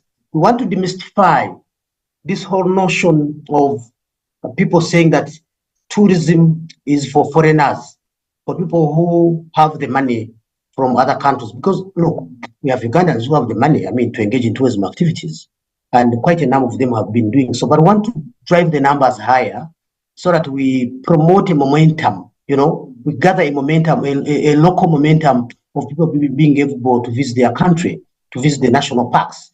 And we are promoting these national parks as tourist destinations. And in so doing, we say, can we have open park days? One, promoting them, but also we are giving back. We have quite a number of people who have been visiting these parks, but maybe some of them have not visited all of them. So once we open the gates and we say 17th and 18th, these are days when you can come and you enter the park without paying a fee. We take you for a game drive free of charge. We assure you of our security. We have the guides. You learn about conservation free of charge until when you step out. So that is also another opportunity of giving someone who went to Marshall Falls but has never been to Queen Elizabeth National Park. Now this person can decide to say, wow, now that we have this free opportunity, let me visit Queen, let me visit Pian, So this is an opportunity we are giving to people, but also we have communities around these parks. These are frontline communities. These are the people who suffer the consequences and get the benefits of the existence of these parks in their areas. For example, we have had issues of human-wildlife conflict. Animals go out of the parks and they destroy people's crops. They cause a lot of havoc. Some people get injured, some people die, you know. So we say, but most of these people, you find that they only see visitor vehicles going through their areas and inside the park. Some of them have never entered the park to see what is there. So we said, let's give them this opportunity also to be able to see what is happening inside these protected areas, so that they're able to appreciate the value, so that they're able to feel, to say, well, wait a second. So all along, this is what we have in our area. We don't want them to keep there wishing and hoping that one day they will go there. That's one. Two, some of them actually get involved in illegal activities of illegal entry inside the park, simply because they've never been there. We strongly believe that once these people are given an opportunity, probably the urge to say what is happening there, let me enter illegally, and then someone gets arrested, all this probably would be put to rest, and people will feel comfortable knowing that these are their parks, knowing that every year they have an opportunity to enter these parks, because this is going to be an annual initiative. Every year we'll have these park open days for people to come and visit the parks and see the attractions they are in. Let's look into the Ugandans who are not in the vicinity of some of these parks. Are there any packages, for example, from the Uganda Wildlife Authority, or is there any means of transport that you are likely to provide for those who are willing to, for example, head to Queen Elizabeth or head to the Maction Falls National Park, and they want to tour during these days? Yeah, you know, we have ground planes that we use, the Uber buses. We have these buses that we are stationing them in strategic positions near to these parks. We are looking at either towns or nearest trading centers where these parks, where these buses will be stationed. So whether you are coming from Kampala, once you reach there, nobody is going to ask you where you're going. Once you say, I've come for open park days, they just open the door for you and you enter the bus. Now the bus will take you up to the park, and then you will alight, and then we brief you because there are rules, do's and don'ts while inside the park. And then we take you to a game drive vehicle. We can choose to use the bus as a game drive vehicle because our buses are high raised, and as such they have a high ground clearance. They can as well be used for game drive. And then you have the guides who are taking you through whatever you'll be seeing. It's going to be an amazing experience, I can assure you, completely different. Even if someone who has been to the parks, by the way, if you drove your vehicle and entered the park and you did the game drive on your own, I want you to test this. You realize why it is important to engage with a guide and hear what the stories they have to tell you. So, yes, we have put in place transport, but certainly at areas neighboring to these parks, so that the communities can be able to take advantage of this, but also people who are coming from far. Now, I think the issue will be if someone is in Kampala and they want to go to Queen or Lekimboro, how have we provided for them? The provision is that this person will take themselves from wherever they are up to where the bus will be. From where the bus is, that's our responsibility. We take you inside the park until we bring you out. And on that exact point, I'll just want to take you back at the start, because one may wonder, the aim here is looking at enhancing domestic tourism. Then, after that is done, the question arises, how then are we going to see that we keep these numbers? This is now going to the Uganda Wildlife Authority, because we have had issues of domestic tourists. You've mentioned something to do with people who are even settled around the tour sites and don't even know what is inside the game reserves or game parks, for example. How then do you intend, after this this particular open days, to continue having these numbers in the domestic tourism? We strongly believe that after the initiative, we'll see numbers going up, but certainly we'll have to do an evaluation. After the activity, we'll do an evaluation and see the impact. And we expect the impact in many ways, not only in numbers of tourists, but also the behavior of the communities around the parks. Are they still engaging in illegal activities like illegal entry into the parks, you know? Because people enter parks for various reasons. Some of them just want to enter and see the animals. They don't have anything bad they want to do. So we want to look at the metrics in terms of numbers. Yes, poor kind, but also the behaviors of the communities. So we strongly believe that once you come and you visit Queen, probably next time you may want to go to Maxon. You may say, I missed Maxon. No, let me go there on my own. That's one. Two, these days are on Thursday and Friday. I can assure you there are people already who want to extend up to Sunday. They want to pay for Saturday, and Sunday. So those ones have already demonstrated interest in doing so. So we expect a positive impact and, of course, a return on investment. Bashir, many Ugandans are of the view that domestic tourism is quite expensive. So now I would like for us to look at the entry fees to different national parks. How are the fees like, especially for Ugandans, after the open days are over? How affordable is one person's going to the national parks? The highest amount that a Ugandan can pay in any of our parks is 25,000 Uganda shillings. That's the highest amount you can pay for parks like Maxon Falls, like Queen, So that's the highest you can pay, 25,000 Uganda shillings. And a foreigner will pay $40. Now you can see, I'm not sure whether 25,000 is expensive, whether it's too much for Ugandan, but I think the issue is, and this is one thing that we are all grappling with as a country, the cost, for example, you see where these protected areas are, that's one. You may not walk there for sure. You may not even ride, because even if you rode, your motorcycle would not allow it inside the park. But the biggest issue, I think, is accommodation. Because UWA, we have very limited accommodation in these parks, and we need investors in budget accommodation. And I want to invite you, people who are watching UBC this morning, that we need people who can invest in budget accommodation that can be affordable to Ugandans. Someone is comfortable to pay 100,000, 150,000 a night, as opposed to $200 a night. So I think what makes these areas expensive is largely an aspect of accommodation. That's one. Two, and because of this, it kills the experience. If someone enters a park, they would love also to experience the nightlife in the park when they are sleeping. And the lions probably are roaring around the windows out there. They want to go through that experience. And sometimes, because they cannot afford to pay those dollars that some of the lodges do charge, so they have to come inside the park, do their tourism activities during the day, and then exit the park and go and sleep where they can get a reasonable accommodation. So to me, I think that's what makes it a little bit expensive, because there are not many really budget accommodation facilities inside the parks. But the entry is really little money. That explains a lot, because when you follow conversations regarding our domestic tourism, that is usually something that comes up. But now, Bashir, let's look at conservation. How do you think this initiative will propel the conservation of our national parks? You see, like I did say that when people enter the park, they will be given a brief.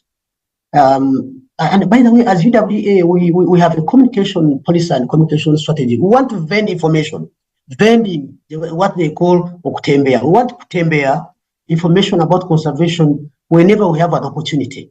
Now, when people come and enter the park, part of the briefing, we'll be taking them through conservation. So that people appreciate why we are doing this conservation. So that people appreciate why should they not come with plastic bottles and throw them in the parks?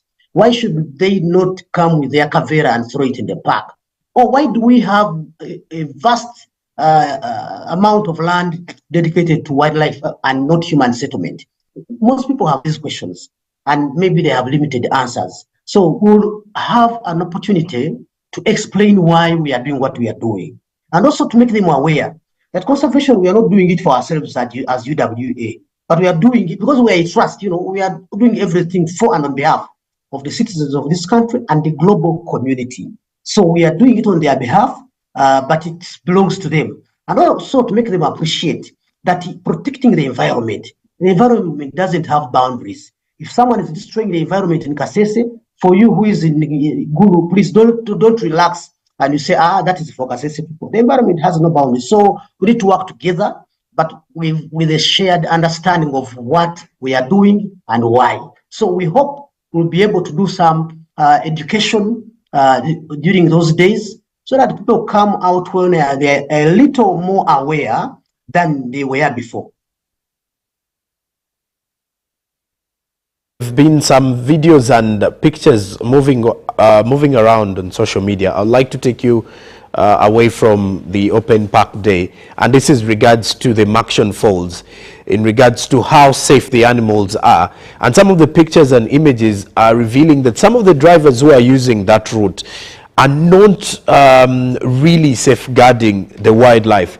And some of the pictures are rather disturbing because they are showing animals falling on the ground, a few of those that have made their rounds on social media. What would be your comment on this and your advice to the drivers who are plying that route? It is unfortunate that some of our drivers who are flying through Maction Falls National Park are misbehaving. They are violating the speed limit. We have a speed limit in our parks, and that is 40 kilometers per hour. Unfortunately, some of the motorists do not observe this. Once they are in a place where they think no one is watching, they want to cruise, and I can assure you we've lost a number of animals. On average, we lose between 3 and 5 animals a day in Maction Falls National Park, and this is very unfortunate.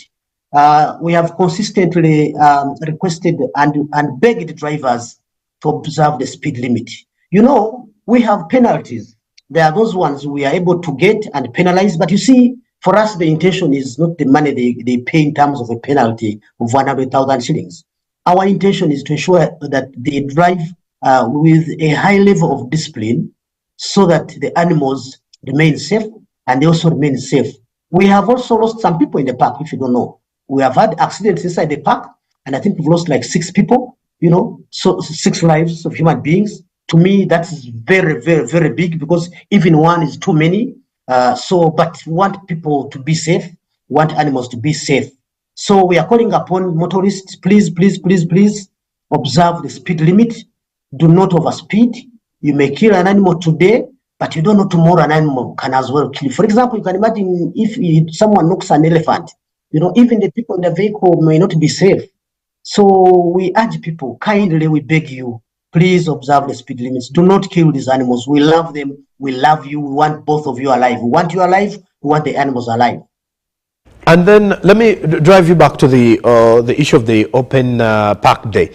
When you look at the domestic tourism operators that we do have, many are advertising on their various platforms, and one may wonder, is there any way the Uganda Wildlife Authority has got in partnership with some of these privately owned tourism companies to ensure that this day is a success, or they are doing it on their free will to promote domestic tourism? You know, tourism in the country is government-led, but private sector-driven. Government does policies, put in place a conducive environment, ensure that there are attractions, product development, but the real drive is done by the private sector. We are working with Uganda Tourism, Uganda Tourism Association, UTA, in this, and as such, all the private tour companies you see advertising, they mean well. That's one. 2, that's what we've been doing. We've been working closely with them. For example, as UWA, we don't have tour packages. We don't do that. That's done by the private sector. So there, we are all together in this. We want to make sure that the day is a success. The private tour operators are mobilizing the public. I'm sure they have organized packages for them. Maybe like you were asking that, how does someone find themselves in Lekimburo? So the private sector is there to make sure they are ready for you to go to Lekimburo, and then you enter the park free of charge. So yes, we are working closely with the private sector, as has always been the case, and we continue to do so. What we've done is to ensure that we have prepared adequately for big numbers in the parks, and also we request people, please do not litter the parks once you come. We want you to enter the parks. We are going to find them clean, green, natural, attractive. We want you to leave them the way you find them. Mr. Bashir Hangi, I would like to still go back a little bit to the issue of conservation. Now, the rationale of the open days is to increase numbers when it comes to domestic tourists. But with increased visits, how does the Uganda Wildlife Authority plan to balance the increment in visitation when it comes to domestic tourism plus and conservation of the parks? Yeah, actually, I did answer this when I talked about the briefing that we are going to give people. You see, UWA... No, I mean going forward, when you have more numbers... Yeah, sure. Yes. Sure, this is what I'm coming to. UWA is a conservation agency. We are doing tourism activities because we have products. And these are the parks and wildlife reserves where you have a lot of flora and fauna for people who are interested. Now, going forward, want to continue, like I said, first of all, this is going to be an annual event, but also we strongly believe that some people are going to pick a lot of momentum.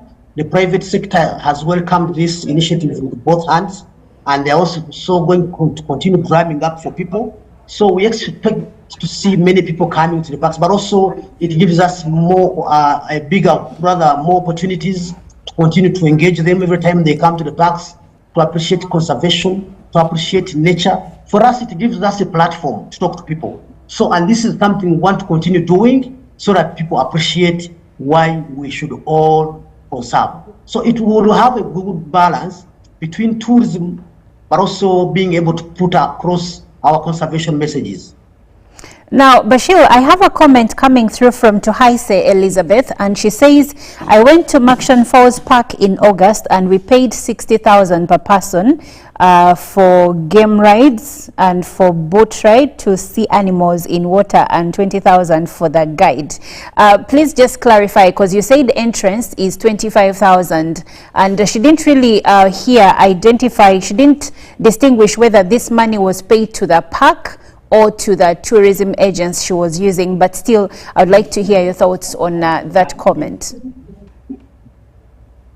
I don't know how she went there and who took her, but if she went through organized packages by the private sector, certainly she had to pay more, because the private sector is a business-making entity, and as such, they're interested in making business. So they cannot, for example, drive you in their vehicle and then you pay the amount you pay when you reach the park.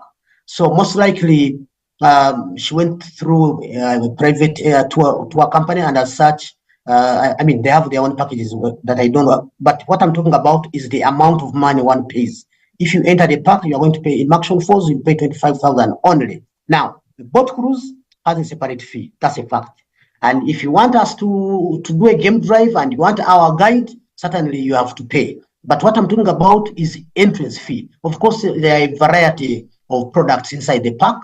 You can choose which one you want to pay for and which one you do not want to pay for. Yes, but if she paid for the boat cruise, that is very true. I think she paid 30,000 for the boat cruise and 30,000 for a game drive, a guided game drive.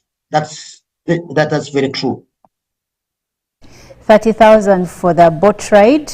So she was, I think she thought when you paid 25,000, that's it.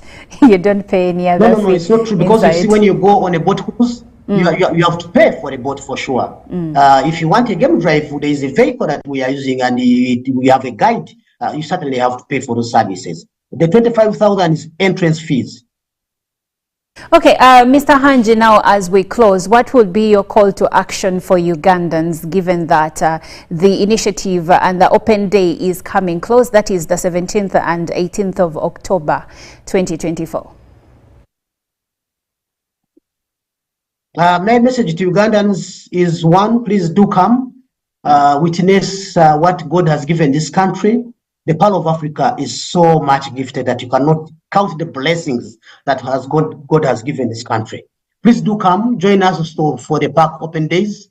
Make sure you bring your friends, have fun, but most importantly, join us in conserving these parks. Come and see how they are. When you get out, spread the message of conservation. Let people, but also promote these parks. We want to increase visitor numbers. And as UWA, I can assure you, we cannot do this on our own. We need the support of every person. We need the support of every citizen, of whoever enters these parks who wants to come out.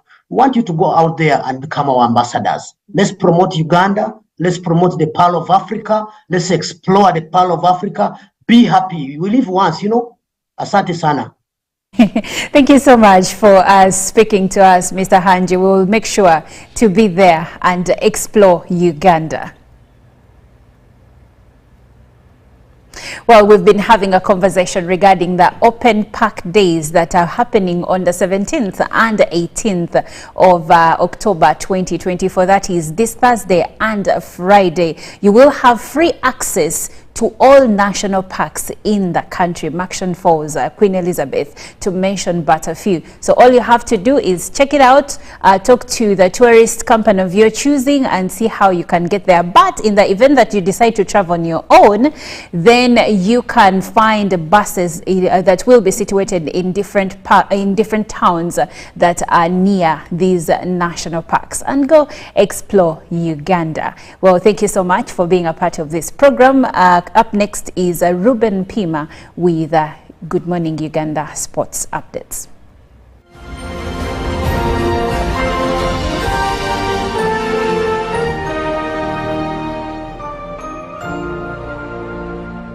Live from UBC Studios in Kampala, this is Good Morning Uganda.